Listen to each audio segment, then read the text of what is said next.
We're going to start this morning in Memphis, where Tyre Nichols has been laid to rest. The 29-year-old FedEx worker died January 10th, 3 days after he was brutally beaten by police officers. And thousands gathered yesterday with civil rights leaders and Vice President Kamala Harris also in attendance there. They remembered Nichols' life through song, prayer, and reflection. Today, as we celebrate Tyre's life and comfort this family, we serve notice to this nation that the rerun of this episode that makes Black Lives hashtags has been canceled and will not be renewed for another season. We have come and we shall overcome. 5 black men that wouldn't have had a job in the police department in the city that Dr. King lost his life. Not far away from that balcony, you beat a brother to death. There's nothing more insulting and offensive to those of us that fight to open doors. One must ask, was not it in the interest of keeping the public safe that Tyre Nichols would be with us here today? Was he not also entitled to the right to be safe? Let's never let them forget Memphis, because his legacy will be one of equal justice. On the night of January 7th, my brother was robbed of his life, his passions, and his talents, but not his light. This is a continuous fight that we have to fight for. That's right. We have to fight for justice. Yeah. We cannot continue to let these people brutalize our kids. That's right. Some powerful messages there. NBC correspondent Ellison Barber joins us now from Memphis with more on this. Just such an emotional day yesterday, Ellison, and of course, an impossibly difficult time for Tyre's family. How did they react to this huge outpouring of support? Yeah, you know, they remembered the life that he lived. He was one of 4, the youngest of his siblings. We heard from his siblings. We heard from his mother, his stepfather, members of family, close friends. He was also the father of a 4-year-old little boy named Milo. They talked about the type of person that he was, the things that he loved to do. They also talked about the way he left this earth, his mother making a very emotional plea that his death not be in vain, that it leads to real change. Listen. I want to thank all the community activists for being there for my family. The only thing that's keeping me going is the fact that I really truly believe my son was sitting here on an assignment from God. And I guess now his assignment is done and he's been taken home. We repeatedly heard from his mother, Reverend Al Sharpton. Vice President Kamala Harris calls for Congress, the federal government, to pass the George Floyd Policing and Justice Act. Vice President Harris saying if that gets to Joe Biden's desk, he will immediately sign it. We also heard the attorney for Tyre's family, Ben Crump, say that he believes Tyre's legacy will ultimately be one of justice swiftly. Stephen, Lindsay. Ellison, let's shift to the ongoing investigation surrounding Nichols' death. NBC News has obtained an unofficial copy of the police report, and the DA's office confirms it is reviewing the official report, which matches the account outlined in the unofficial copy received by NBC News. That account, frankly, does not match what we saw in those videos showing officers brutally beating Tyre. Lay out some of the discrepancies for us, and when can we expect the official report to be released?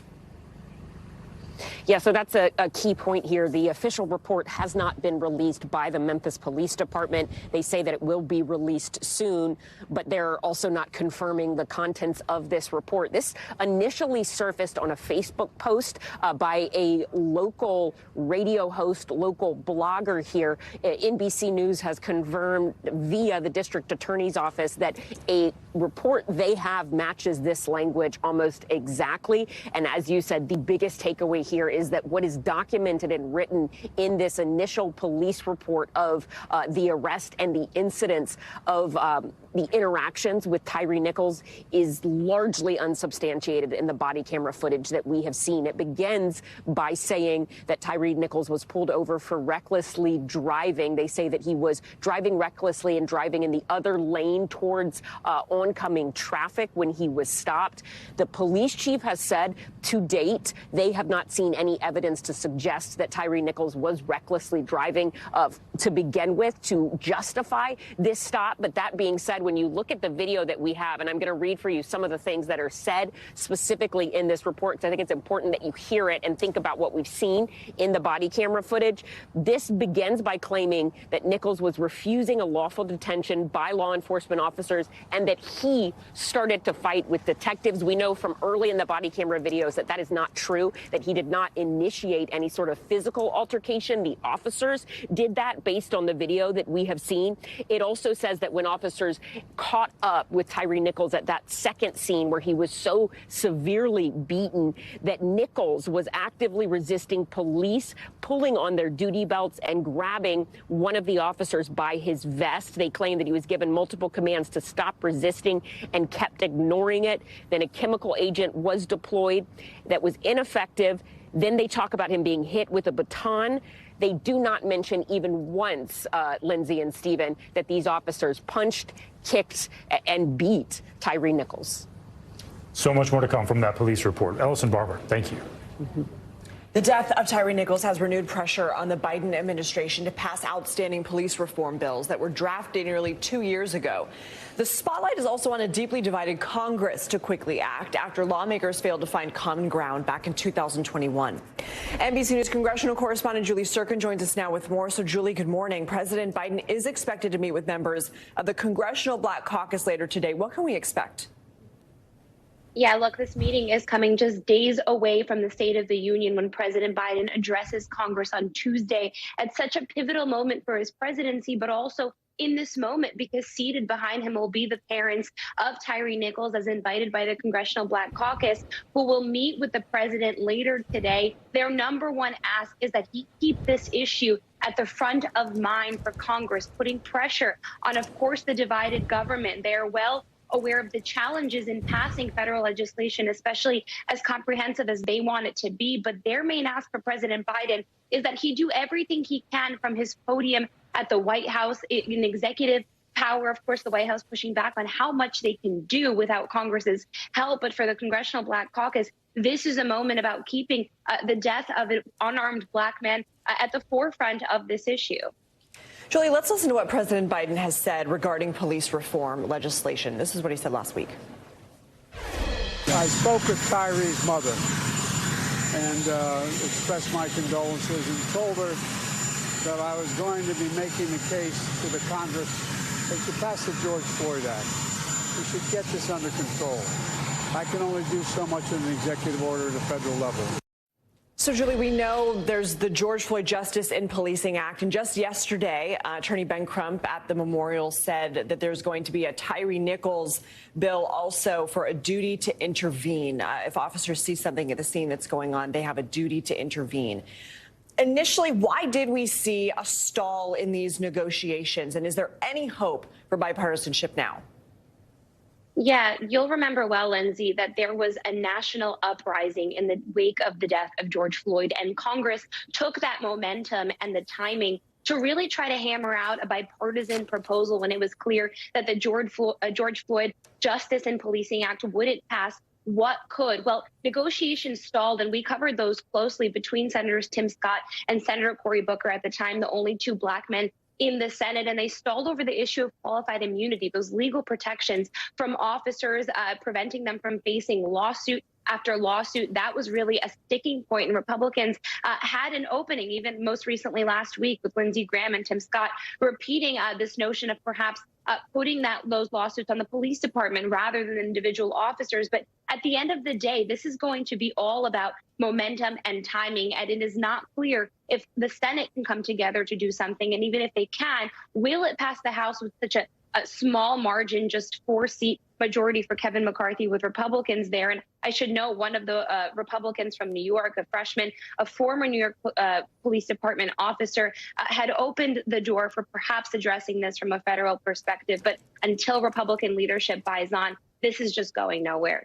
All right, Julie, I got to be quick with you, but we have this looming debt ceiling decision here. We know the president and Kevin McCarthy met yesterday. What happened? Yeah, look, well, they had a really good meeting. That's what Kevin McCarthy said coming out of it. The White House was a little bit more bullish on their characterization, but McCarthy, in a gaggle with reporters afterwards, said, look, we went into this on opposite pages. The White House had said they wouldn't even sit and negotiate with me on this, but they did spend that hour talking about the debt limit. Of course, we still have 5 months until that official deadline comes this summer, which is like a lifetime in Congress. So we anticipate this meeting to be the first of many, and certainly not the last, between the president and the speaker here. Okay, Julie Sirkin, thank you. All right, now to the latest on President Biden's handling of classified materials, specifically during his time as vice president in the Obama White House. The FBI reportedly found no classified documents yesterday during what Biden's personal lawyer calls a planned search of Biden's home in Rehoboth Beach, Delaware. A source tells NBC News no warrant was involved in this, and the president consented to that search. Well, for the latest on this, let's bring in NBC News White House correspondent Mike Memoli. Mike, good morning to you. And since this was consented to, it seems like the White House could have gotten out in front of this. Instead, we've had sort of this drip of information here. Do we know why they didn't do that and what they are saying now? Well, Stephen, it's interesting. This is now the third property connected to the president that has been searched by FBI agents. This was the first time, though, that we knew about the search in real time, and there's a good reason for that. News organizations, including NBC News, had cameras nearby and were able to see those FBI agents as they arrived. And so the search of his beach home was something, yes, that we were expecting, but it also raises the question of, now that all the obvious locations have been searched, what additional locations might be searched as part of this investigation. It was a question that we posed to the spokesperson for the White House counsel's office yesterday, Ian Sams. Let's take a listen to that exchange. I think we're providing information as this goes on and answering questions about the search activities as they've been happening. I don't want to speak too much to the DOJ's practices in an ongoing investigation. I can say, that we have cooperated fully. The president's personal attorneys have provided information to DOJ. So obviously not a clear answer there. But what's also significant, Stephen, is that, yes, the statement from the president's personal lawyer, Bob Bauer, said that no documents with classified markings were found during this search yesterday. He also, though, said that they did take some handwritten notes yet again from the president's residence here. That's significant because, as we know from the search of his Wilmington home, these notebooks contain notes not just from his time as vice president, but from his time in the Senate. There could be information that should be classified in that if it pertains to his notes taken during classified briefings or briefings on foreign policy. And so that speaks to the unpredictability of where this investigation goes in the future. Yeah, a lot of questions left. We didn't get a ton of answers yesterday from the counsel outside there. Well, we know that other people along with President Biden have been caught up in these classified document investigations. Talk to us about that bipartisan bill that we've heard that could overhaul the whole process around classifying documents and the process for getting them turned back over for former White House officials. How would that address this situation? Yeah, this is really interesting. We heard yesterday from the Republican chairman of the House Oversight Committee, James Comer, who suggested that he is actually working with his Democratic counterpart, Jamie Raskin, from Maryland on the Homeland Security Committee, to talk about the possibility of legislation that would rein in this process. Because up till now, Stephen, it's been something of an honor system for outgoing staff at the end of each administration to pack up their things and to expect that they're taking only those things which they should be, not presidential records, not classified records. We know there's also bipartisan outrage in the Senate, including from the Democratic chairman of the Intelligence Committee, Mark Warner, about the fact that this is now an ongoing problem spanning multiple administrations. It's a bipartisan problem, as we see with former Vice President Mike Pence, and it needs a bipartisan solution, especially this issue of overclassification as well. That's something that these lawmakers might also be looking into. Yeah, a lot to tackle here. And quickly, Mike, I just wanted to ask you, what can we expect moving forward for Biden, and where do things stand with the special counsel? Yeah, well, yesterday was a significant day in this regard as well. Robert Hur, the special counsel, his first full day on the job. So now he has a chance to put his stamp on the investigation. I mentioned the question of whether there are additional locations that the FBI might be interested in searching related to the president. One other big question is whether the president himself might be among the interviews we expect to begin of key staff as well as key principals like the president. Ron Klain, the outgoing White House chief of staff, telling our colleague Lawrence O'Donnell last night that the direction from the president is to fully cooperate and that would include an interview with the president and the special counsel. All right, more to come on that. Mike Memoli, thank you. The Federal Reserve raised interest rates by 1/4 percentage point yesterday, as expected, but said more hikes would be needed to bring inflation down. Yeah, and Fed Chair Jerome Powell said that while inflation has improved some, it's still too early to declare victory. The inflation data received over the past 3 months show a welcome reduction in the monthly pace of increases. And while recent developments are encouraging, we will need substantially more evidence to be confident that inflation is on a sustained downward path. Well, Rick Newman is a senior columnist at Yahoo Finance and joins us now to talk more about this and what it means for you. So, Rick, good morning to you. Thanks for being here. Markets seem to be encouraged by Powell's words on inflation yesterday. What did you make of the hike and his comments? It's very interesting to look at the stock market reaction relative to the timing of what comes out of the Fed on these days. And what happened yesterday was when the announcement came that they were raising rates by 1/4 point, that was at 2 p.m., markets didn't really move very much. Then they drifted down a little bit. And then when Powell started speaking, within minutes, the stocks jumped yesterday. And the reason for that is investors liked what Powell had to say because he sounded different. It sounded like he was beginning to say, maybe we are accomplishing the job here. Maybe inflation is coming down enough so that we can stop raising interest rates sometime soon. So what seems likely is there's going to be one more 1/4 point interest rate hike next month, and then that could be it. That might be everything. And of course, the real determinant here is what happens with inflation. As Powell said, it has come down. It needs to come down more, but there's a lag of months between what the Fed does with raising interest rates and its effect on inflation. So things are going in the right direction, and generally this is good news. Rick, do you see any universe in which rates could actually go down this year? Rates have been going down. So what we're talking about here with the Federal Reserve are these rates that the Federal Reserve charges to banks, and those do affect interest rates in the real market, but not directly, and some of those interest rates move on their own. So what we've seen this year is mortgage rates, for example, went as high as a little bit over 7%, and they are now down to about just a little over 6%. So what that tells you is that the market is deciding that we may be close to as high as interest rates are going to get. Demand for loans also factors into that. But I think if you're somebody who's considering buying a house or a car, for example, and borrowing the money, that this probably means that mortgage rates and car loan rates are topping out. You can never say for sure, but we may be as high as it's going to get in terms of the cost of financing these things. And sticking on that topic there, what is your advice to people trying to navigate that situation with mortgages and credit cards? They have a lot of questions about what this actually means for them.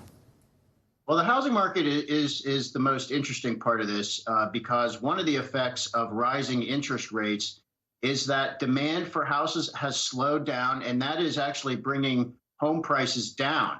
Of course, we saw a big jump in home prices during COVID when interest rates were at record lows, and a lot of people just wanted to buy homes during that time. So prices shot up, and now they are inching down. So if you want to buy a home and you can wait, there is reason to think that prices are going to drift down a little bit more from where they are right now. They're not going to crash.